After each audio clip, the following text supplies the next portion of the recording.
Thanks for having me today. I will tell you guys my fun fact as we dive into this presentation here. So truth be told, I was invited to kind of fill this spot a few days ago. So I've been kind of pulling a deck together, and I think I have an awesome topic for you guys.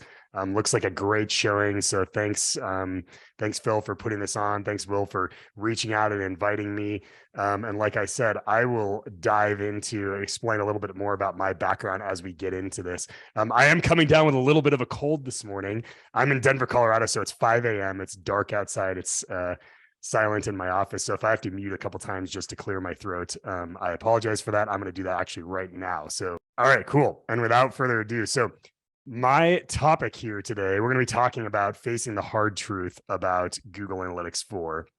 And I'm going to be entertaining you guys and bringing some really cool fun facts. And hopefully you'll walk away from this presentation knowing more than you did coming into this. The subtopic here is the things that you need to know as a marketer to build a successful and, of course, compliant data strategy. Now, my assumption is most of the people on this call, you guys are either in the United Kingdom, you're in Europe somewhere. There might be a few of you from the US, but because it's so early in the morning, I'm assuming there's not a ton of people from the US. And so as we dive into this and I dissect my topic, I just want to clarify, I am not going to be showing you today exactly how to implement GA4, how to set up custom events, how to register your dimensions, how to filter your internal traffic, although I do have a cool little quick tip near the end of my presentation about internal traffic. I'm not going to be showing you how to build tags in GTM, and unfortunately, I'm not going to show you any tips or tricks to actually build a useful report inside of GA4. There's a whole slew of awesome speakers after me that are going to be getting into more, I think, the technical implementation aspects of GA4. And you guys are going to learn a ton about that. Now, I'm no magician. I'm also not going to teach you guys how to be patient while you wait for your data to finally appear inside of GA4. If any of you guys were like me, this is kind of how I felt the last, 6 to 12 months. Like, I don't know if you guys have heard of these AI tools that you can generate images. So I jumped into, I think it's called Midjourney, and I came up with this prompt: man with Google logo being crammed down his throat.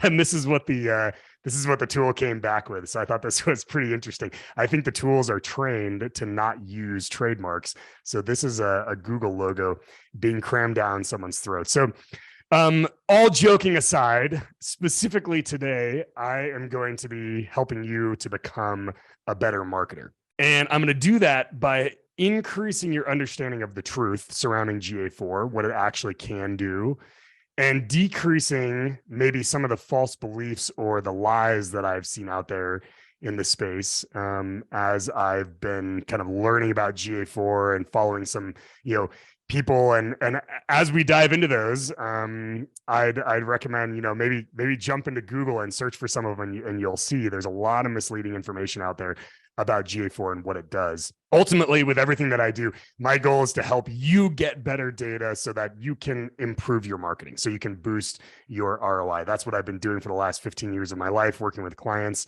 And like I said, I'll give you a little bit of background on myself so you know who I am and kind of where I'm coming from. If we kind of drive a stake in the ground, we all know there's a lot of work for us to do here, not only for implementing GA4, but one of the things that I'm not necessarily looking forward to over the next 6 to 10 months is at my agency, we have a lot of things that are built around universal analytics, and we have to replace those with GA4. Every single client that we're working with, they're like asking us to build dashboards and things like that to compare the old analytics to the new analytics. And I think the implementation is one thing, but then how do we actually kind of bridge the gap between Universal and GA4 is going to be quite the mountain to climb. So if you're feeling that way, you're not alone. I'm feeling that way also. And the reality is that I see that there's a lot of gaps still, even with Google Analytics 4. Now, if you guys stick till the end here, I'm going to be going through some pretty deep topics. I am going to give you guys a secret link with a prize. So Rick from my team is on. I'm not sure if he can engage in the Q&A, but if you guys have questions, he might be able to jump in and either spin up some answers. I also will be jumping into the Wonder space after this talk. Full disclosure, it is my daughter's birthday. So after this, I'm going to go out, do a little birthday celebration with her before she heads off to school. And then I will be back at the event answering you guys' questions. So if you stick around, I'm going to give you guys a link. And you're probably all wondering, okay, so who is this Zach guy? You guys, some of you guys may have seen me at Measure Summit the last couple of years as I've spoken. So let me give you a little bit of my background. So this picture, I like to show this picture as kind of a fun fact. Before I got in too deep into this digital marketing stuff, I used to do some crazy ice climbing and mountain climbing. And this was definitely before I had kids, definitely before I had a family. About 13 years ago, I started a business with my business partner, Nick Yorchek. It's called Big Footprint Digital. Digital agency here based in the US. We work with mid-market and enterprise companies. Over that time period, we've had hundreds of clients. We've worked with quite a few Fortune 500 companies. We've managed hundreds of millions in media. And one cool fun fact, I actually just sold this agency to a company called Fusion 92, had a pretty good exit there. And that was a good milestone in my career overall. So I'm still working on the integration of those two agencies. Fusion 92 is what I would consider to be one of the up and coming larger agencies that's doing some really awesome work with some really cool big brands. So I've had some great opportunity to work with some really cool people. And some of you might know, you probably noticed from these slides that I am also the founder of a tool called ListenLayer. This presentation is not about ListenLayer. This is not a sales pitch. I never want to come across like I'm selling. We're going to dig into some really deep information, but I can't help but pull some of my learnings from building this tool over the last 2 years into these conversations, because I personally am growing and learning so much as we develop our platform out. So to give you a little bit of context, ListenLayer is the fastest and most reliable way for you to boost your marketing ROI by getting access to all the data you want as a marketer. And there's no programming required. And I call this data freedom. So what is data freedom? Because it starts to overlap with my topic here as we start to dissect, some of the things that GA4 can do and some of the things that GA4 can't do. Well, just to break it down, the goal here is to automate your data, allow you to customize it without programming, become a central source of truth so you can define your KPIs, your conversions, and actually just distribute those out to where you want them instead of having them defined in multiple ways in different platforms. In the near-term roadmap, we have a server side that we're going to be launching, which is basically just take everything server side with the flip of a switch, which allows you to become what I call 100% first party in your tracking. If you're interested, I have a topic submitted to Measure Summit, and hopefully we'll be speaking again this year and talking about what is 100% first party tracking. Of course, the platform is fully compliant, and it's really cool. We can actually identify real people, real leads alongside your analytics. So something that a lot of people have been wanting that Google has popularly made impossible for years and years. And so in general, my goal is to help this kind of crazy space of measurement that sometimes just takes a tremendous amount of time to get things implemented and break that down into a very quick and easy process so you can kind of get on with your job and get the data you need to boost your marketing. So everything that I do, whether it's within ListenLayer or just when I give presentations like this, my goal, the result that I want is I want to help you. I want your clients to love you. I want your boss to love you.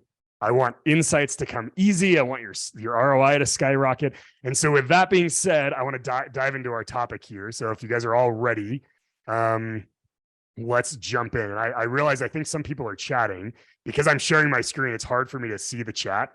And so I will try to address questions at the end. And also, like I said, I'll be in that wonder space. So as we get started, I want to start with a little story here. So about 6 months ago, a large company came to us to ListenLayer, and they wanted to use the platform to solve a bunch of their measurement challenges. This is the world's largest real estate transaction title company, so very large business, and they came to us with some specific problems, but ultimately ListenLayer we took their entire measurement strategy and implemented it end to end. And it was great, super successful engagement. Things went well. And then the client came to us and said, okay, we're ready to start migrating to GA4. Can you help us do that? And I said, oh yeah, no problem. We use GA4. We got a bunch of setups already. We basically just flip a switch, push a couple buttons, the data starts flowing into GA4. So we flipped a switch, pushed a couple buttons, the data started flowing to GA4. And I did all the testing myself personally. So I used, the preview tool, checked the network calls, made sure data was actually being sent to GA4. Of course, went into GA4, was looking at the debug view, and I was seeing all the events come through. So I thought, cool, job well done, moved on. About a week and a half later, I remembered, oh yeah, I need to jump back into GA4 and turn some of my events into conversions. I kind of been trained at this point to realize that you have to take an action and then wait 24 hours and take another action and wait 24 hours. So jumped back into GA4, looked at my events table, and lo and behold, it did not look like what you're seeing on the screen here. You see here, we have all these custom events.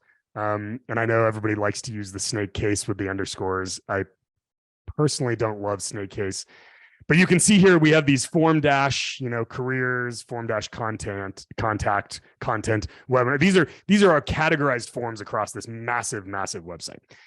And a couple weeks after the implementation, I was not seeing this, but I was certain that I was getting the data because I saw it myself. I published it myself. I tested it myself. And so I thought, well, okay, let me just give it a little bit more time. I double checked. I made sure the data was showing up.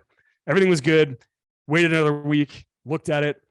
By this time, I had a couple meetings with a client, and they were getting a little antsy. They were like, okay, I thought we were implementing GA4. I thought this was easy. I'm expecting to see the data from my universal analytics in GA4, but I can't see it, right? And they were getting frustrated, kind of thinking that maybe the issue was coming from listen layer. So I was kind of stuck between a rock and a hard place, right? I was trying to explain to the client, no, I promise this is working. I can see it working. The data is coming through here.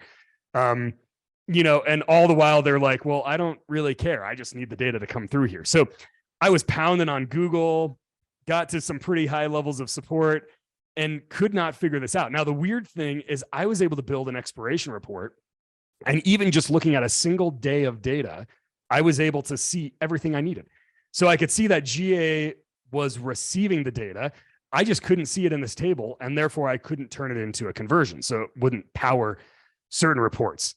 So a lot of you guys might know Fred Pike. This guy is awesome, by the way. If you don't know him, you should get to know him. I happened to be on a call with Fred. And so I thought, let me just run this by Fred. I said, hey, do you have a few minutes? Can I just pull this up for you and ask you a question? And he said, oh, Zach, you should know this. This is easy. He said, pull up the reporting identity settings and switch it from blended to device-based.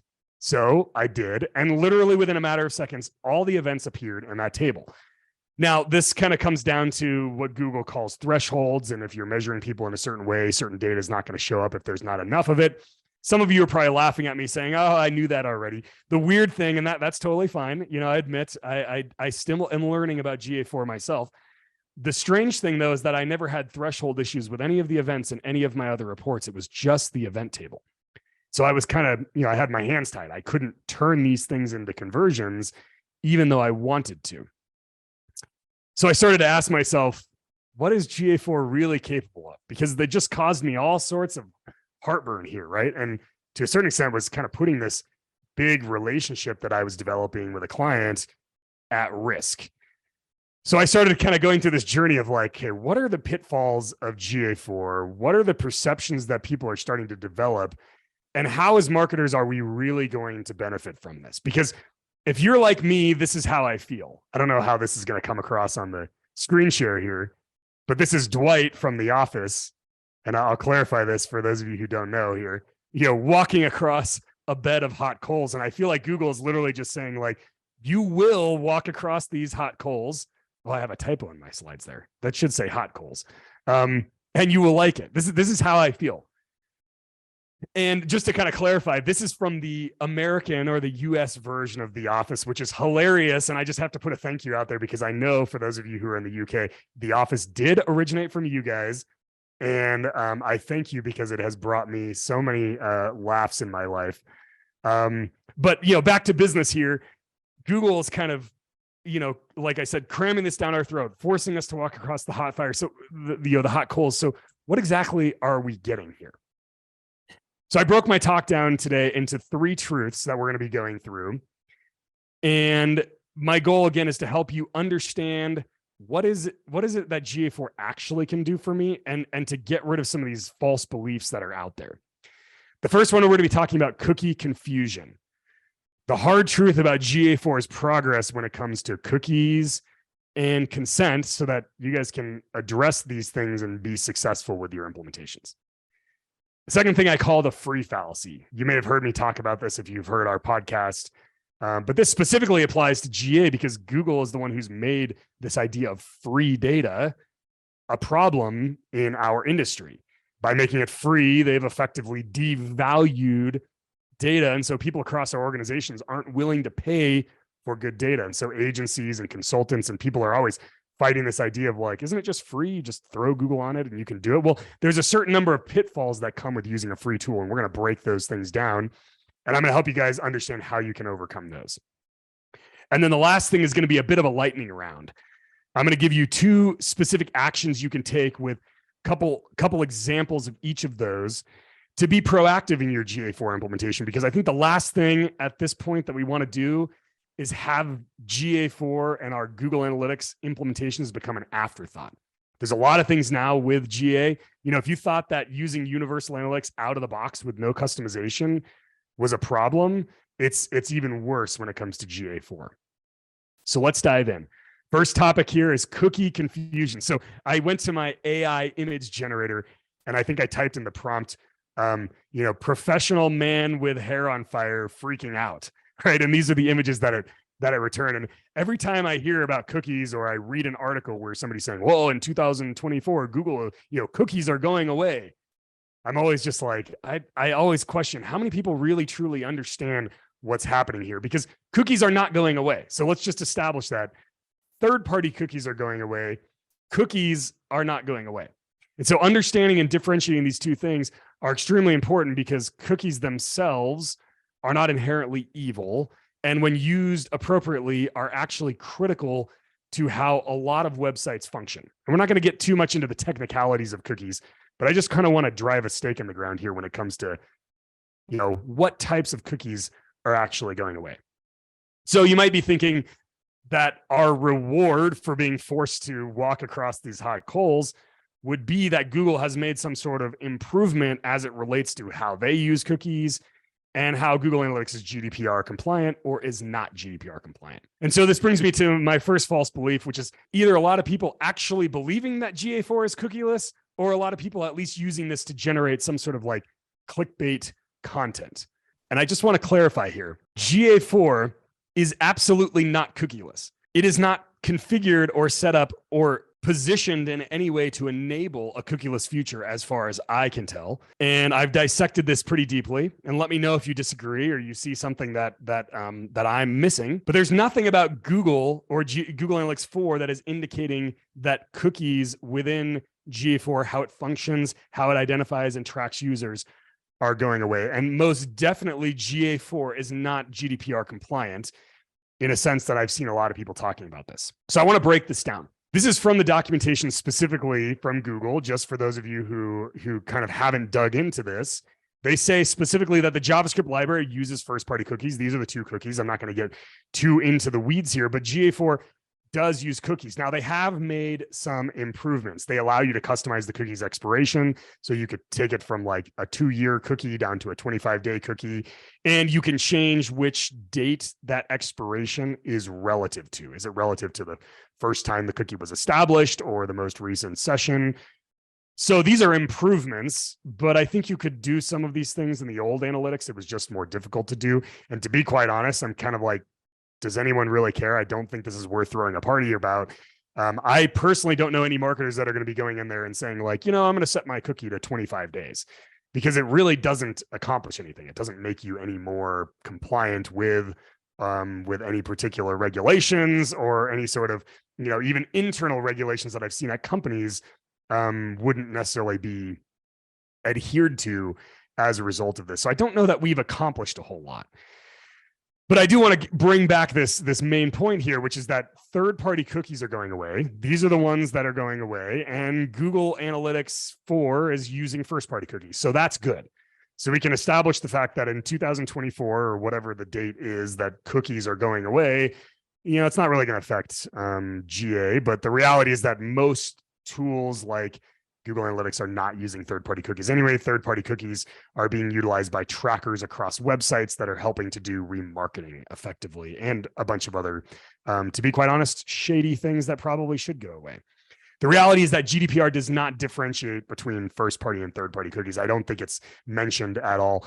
And I just want to clarify, whenever I say GDPR, I am including e-privacy. I'm just using that as like a general reference to the regulation. And of course, I think most people on this call have to deal with these regulations pretty heavily, whereas a lot of the individuals that I come across on a day-to-day basis, this is a little bit more of an afterthought because they're in the US and they're primarily targeting the US, and this becomes kind of just a side thought. So the question becomes, why is GA exactly why is it not GDPR compliant? So let's break that down. A lot of times people bring up this whole IP storage thing. Well, Google Analytics is masking IPs, and in the new analytics, they're not collecting those at all, and therefore it's GDPR compliant. And that's just simply not true, because there's way more layers of complexity to this. Of course, there's the cookie question. We just established that GA is still using cookies, and therefore you do have to ask for consent. And therefore, not only are you missing data from users who have not consented, but users who maybe consent like a couple pages into their, or a couple interactions into their session, you're missing data prior to them actually opting in. More importantly, though, we still have this crazy data transfer issue, which a lot of you have probably heard of, that effectively Google Analytics has been made completely illegal based on these rulings that occurred last year. And I keep the thing with this privacy space is you hear these things at a very high level. Oh, the data transfers, like it's illegal now because of the data transfers. And I would encourage you to, if you really want to dig into this and understand it, always ask yourself why. Like, what exactly about the data transfer is a problem? And so I went down this path, and here's one of the official press releases from one of those judgments that effectively deemed Google Analytics to be illegal, even if a user consents, and it relates to that data transfers. And I just highlighted a part of this press release where it says that within the context of using Google Analytics, they generate unique identifiers that are assigned to each visitor, and the identifier constitutes personal data. And what they're talking about here is the actual cookie ID that gets stored on the user's browser, then it gets taken up into Google servers, and then it gets transferred to the United States. So even if we solve the IP address problem, we still have this data transfer issue that comes from this unique identifier that Google's using. And so I've started to see this speculation in the space that maybe Google's going to replace cookies with Google Signals, because ultimately, if they can replace the cookie, they could potentially get rid of that identifier or kind of make it anonymous somehow. And then the data transfer issue becomes kind of a non-problem. So I want to dive in and just explore what exactly is this thing called Google Signals. So taking it directly from the source, this is a quote from Breen Baker. He's a product manager at Google, and he works on the GA4 team. And he defines Google Signals as the set of identifiers that Google owns and uses for two purposes: user deduplication. So what that means is, after they've received all this data, being able to deduplicate the users in reporting primarily across devices. And the second thing is for targeting purposes. So if a user, just to kind of clarify that user deduplication, if a user comes to your website from two different devices, they are most likely, in the majority of situations, going to be assigned two different GA IDs as you look at the cookies themselves. And then Google is going to deduplicate that from a cross-device tracking standpoint.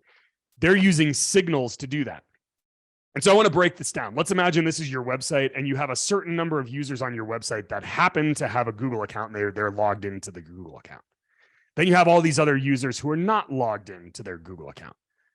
I just want to kind of establish this, that Google cannot identify a user on your website simply because they're logged into Google. Google is using your logged in status for other purposes, like deduplicating you across devices.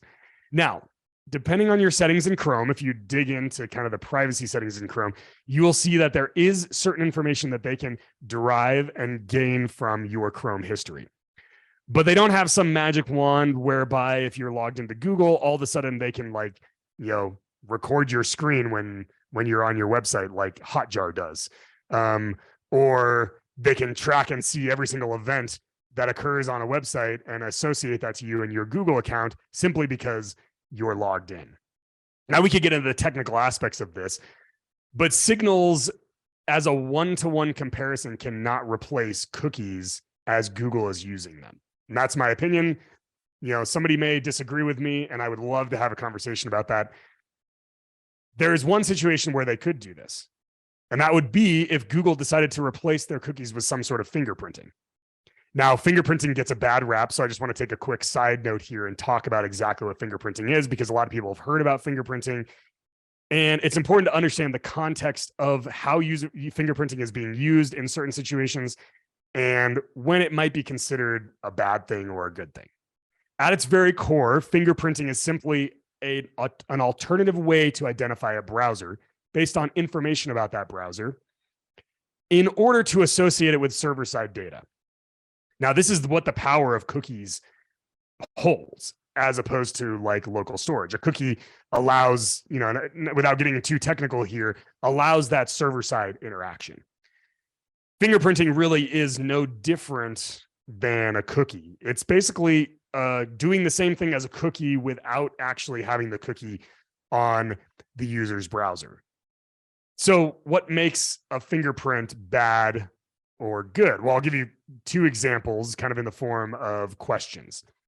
Are you using fingerprinting to identify users as people? Meaning you're intending to try to identify an individual person through fingerprinting.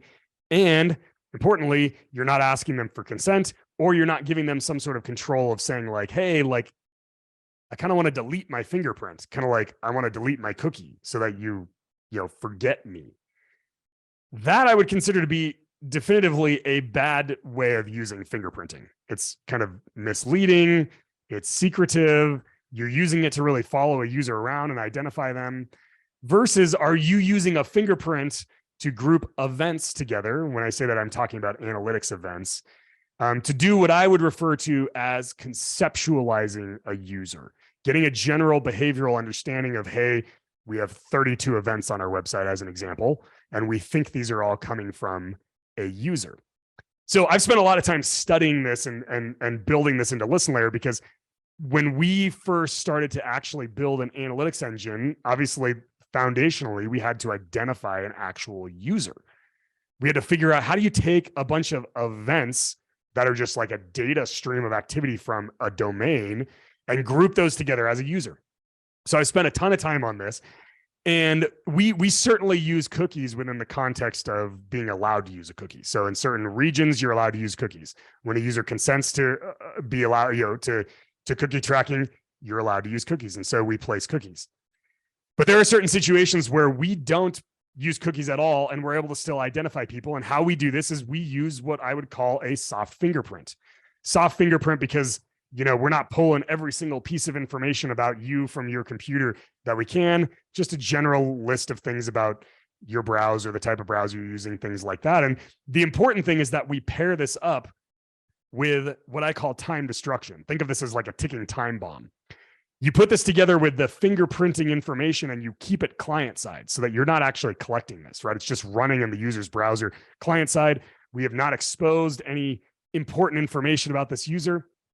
And then we hash this before it gets sent to our server. Now, the hashing function, importantly, when paired with the time destruction, is what allows us to do what I call user de-identification.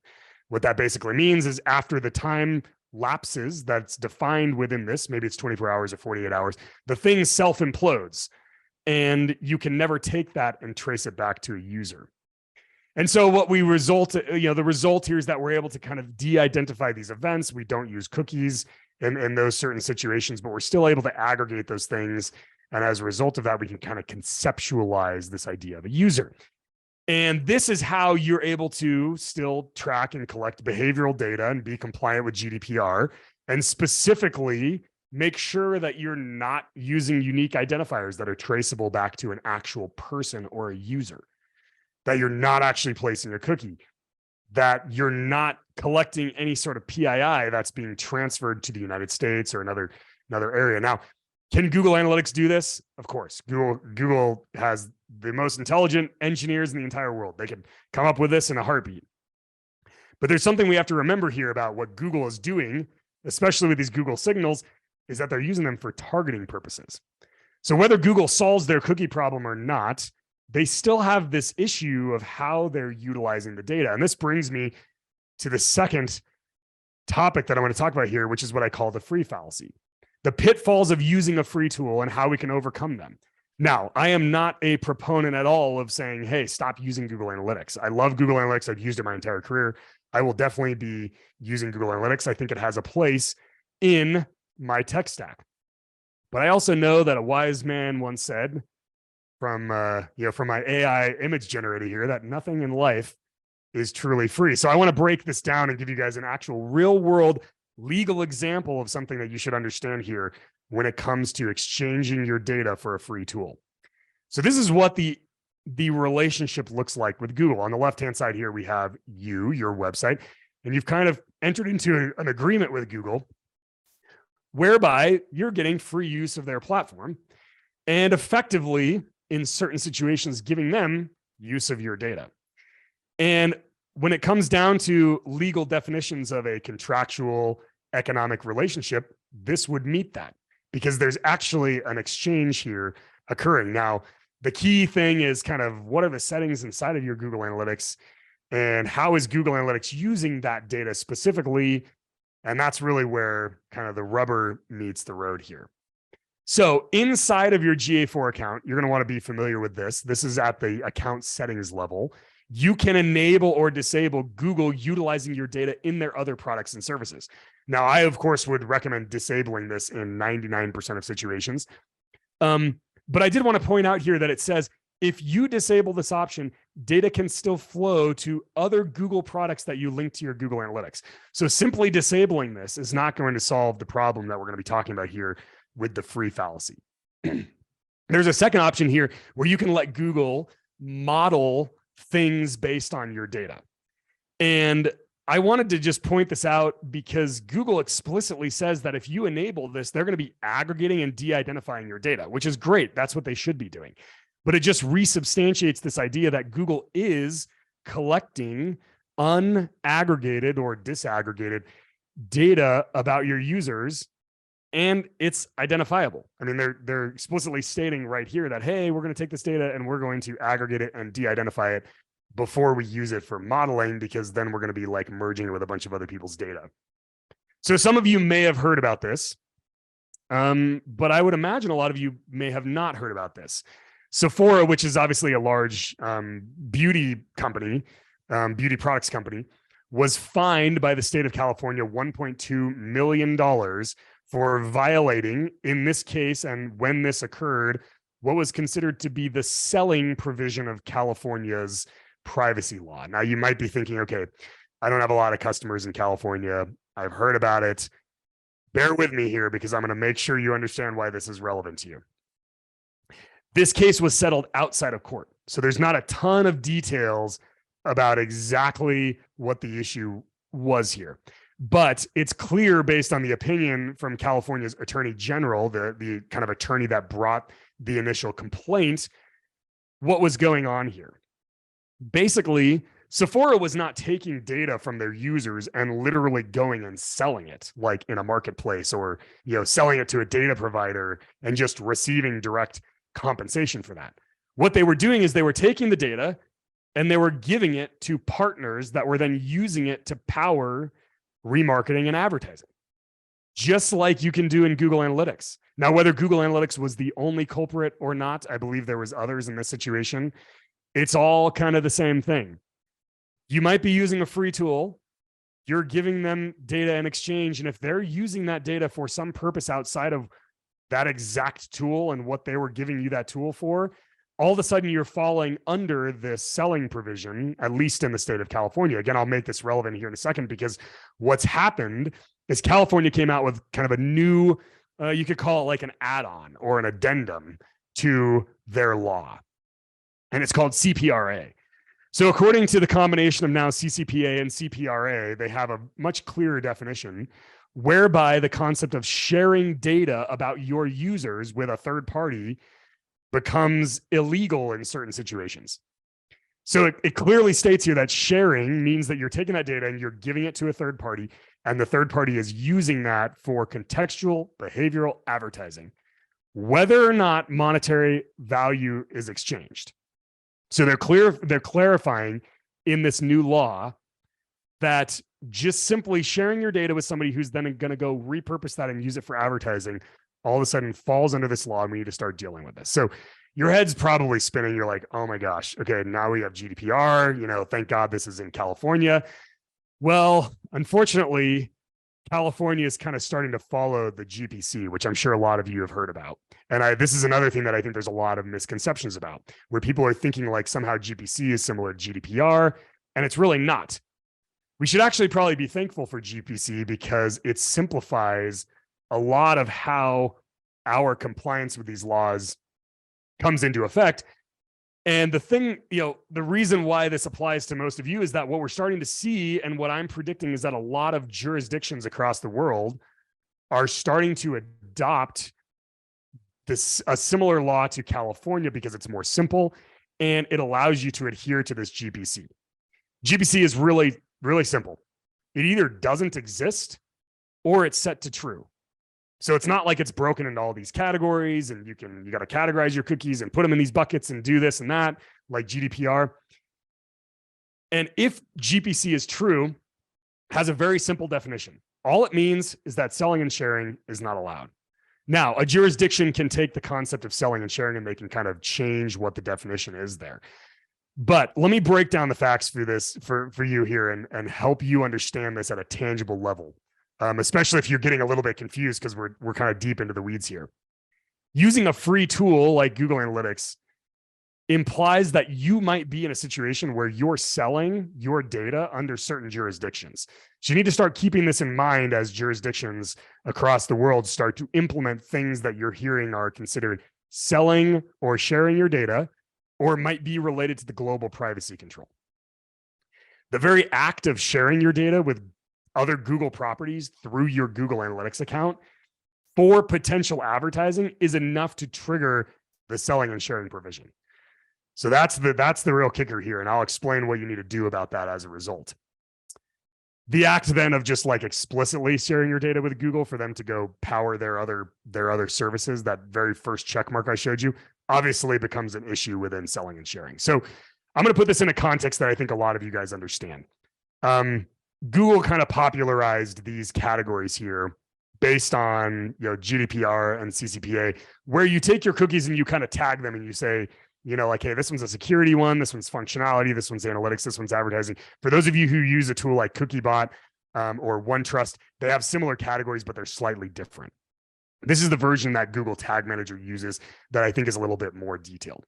So the question is, we start to introduce this idea of selling and sharing to make things more complicated. And how on earth does this apply to here? And I've heard arguments about this, and I've had conversations with clients about this, and I've heard clients that have attorneys that have incorrect opinions about this.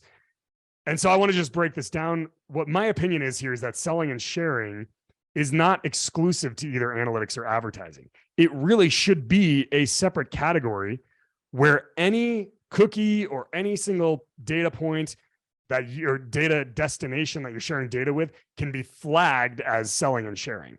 So what this looks like and how we kind of address this in Listen Layer is you might have a tool like analytics.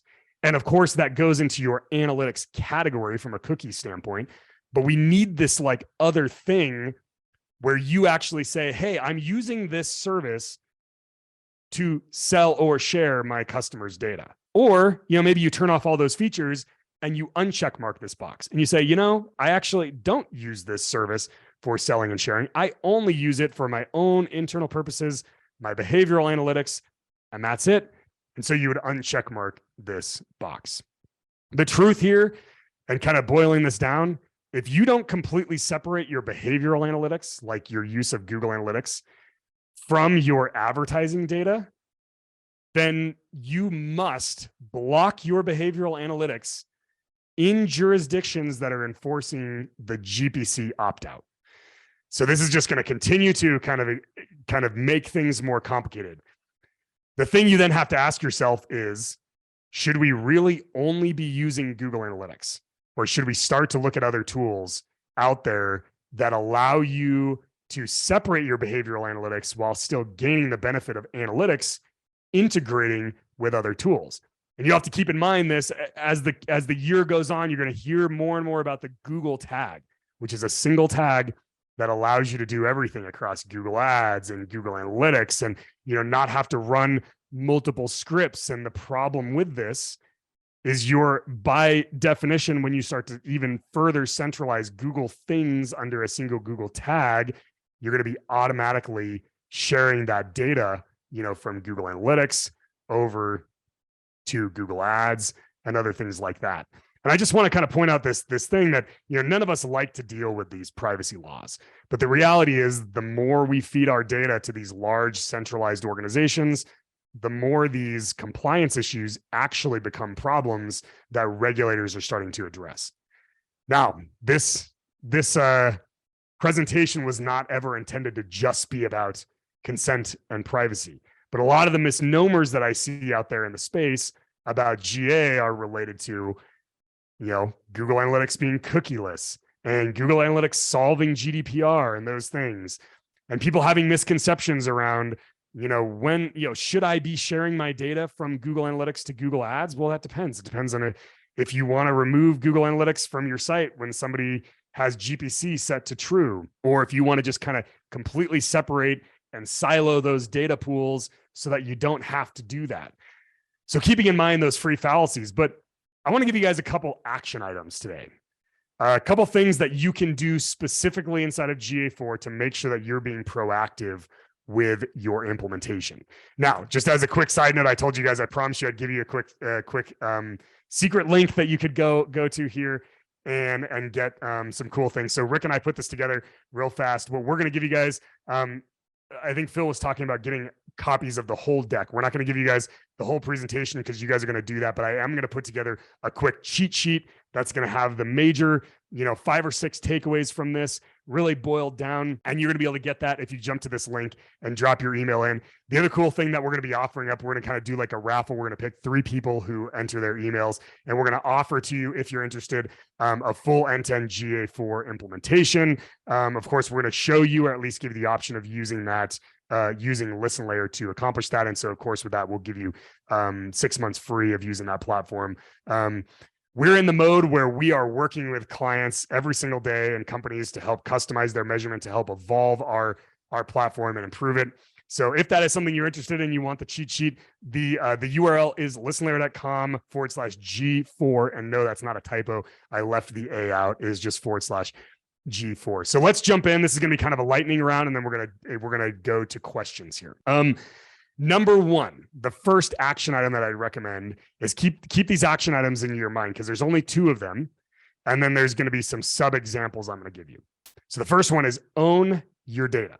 Okay. It's important that you own your data. So here's the top actions you need to take so that you actually own the data inside of your Google Analytics. The first thing is go into your account settings. This is at the account settings level, and make sure that this is uncheckmarked. Unless, of course, you're feeling very charitable and want to give all your data to Google for them to use in pretty much any way that they want to. Uncheckmark this thing. But don't be fooled. Remember that just by disabling this doesn't mean that your data is not being utilized in a way that comes under certain compliance levels. And so if you're concerned about that GPC thing and you want to make sure that that data is not falling under kind of those GPC regulations that I talked about, do not use these connections. So that would be Google Ads, Ads Manager, basically any of these things here that are related to advertising. Again, the unfortunate thing is, like, a lot of the benefit of using Google Analytics is these connections. So would I recommend this? It really depends on your situation, again, and what you want to do from a compliance standpoint. And so there's always that option of just, use a secondary tool for your behavioral analytics so you can fill the gap of people who fall into that GPC. The last thing, and I'm pretty sure there's a conversation today about BigQuery, so I'm not going to get into the details of this, but export your data to BigQuery. Just go ahead and set up a project. I think there is a cost. I actually haven't even checked in on the cost recently. I have a couple of them running.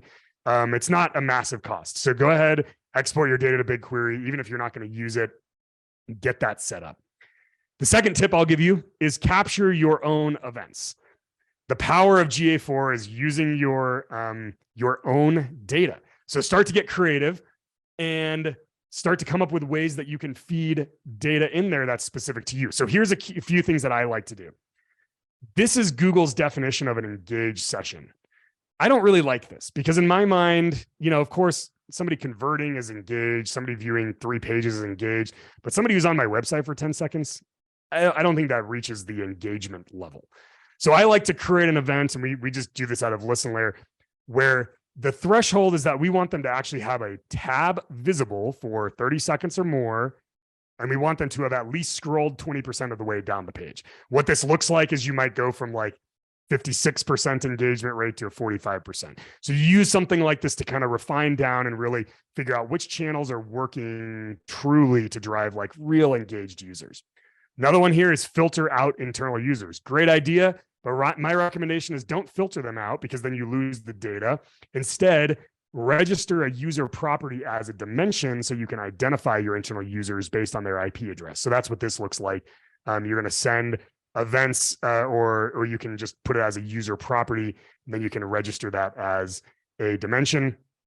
And the last tip here is, at least for the foreseeable future in a lot of our GA4 implementations, we are sending multiple versions of the same event to Google Analytics. Now, the reason is because we're still kind of trying to figure out the reporting piece of this, right? There's not a lot of reports. You still have to do a lot of heavy lifting with the reporting. So you can see here's an example where we are collecting all form submissions as one event.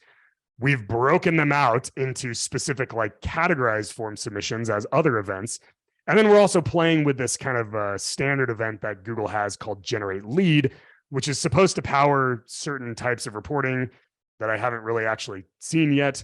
But so for a lot of our properties, we're digging in and we're sending events in multiple ways because, again, we don't know exactly how those are going to work. So again, jump to that secret link if you guys are interested in grabbing that cheat sheet.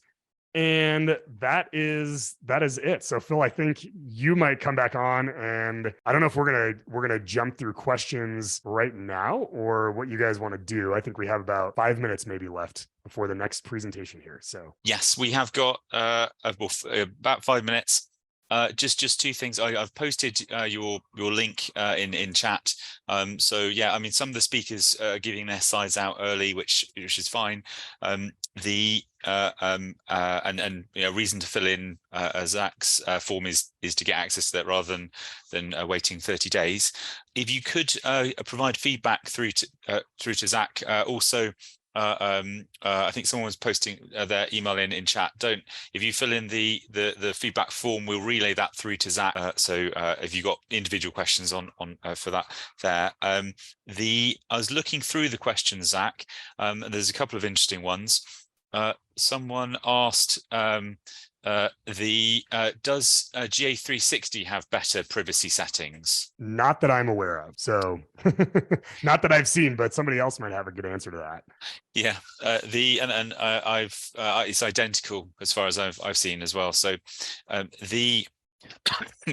was just one interesting thing. I was looking at the it might be useful for the audience. There's the kind of the Google tell me that about me kind of thing, where you can log into your Google account and it tells you if that personalization setting is enabled on the user side. Although it's kind of like almost they've got it now in GA4 at the kind of vendor level, and also in the Google's kind of user level side, which I think is kind of interesting. Not everyone obviously knows that's there, and I think you raise a really interesting point, the fact that with GA4, when these auto migrations sort of happen, it automatically turns on that personalization feature, whether like advertisers like it or not, which is a little bit scary because Google's kind of sharing the GA4 data with Google Ads, not necessarily with the consent of the advertiser. I'm just looking through the questions. We've got about 1 minute left.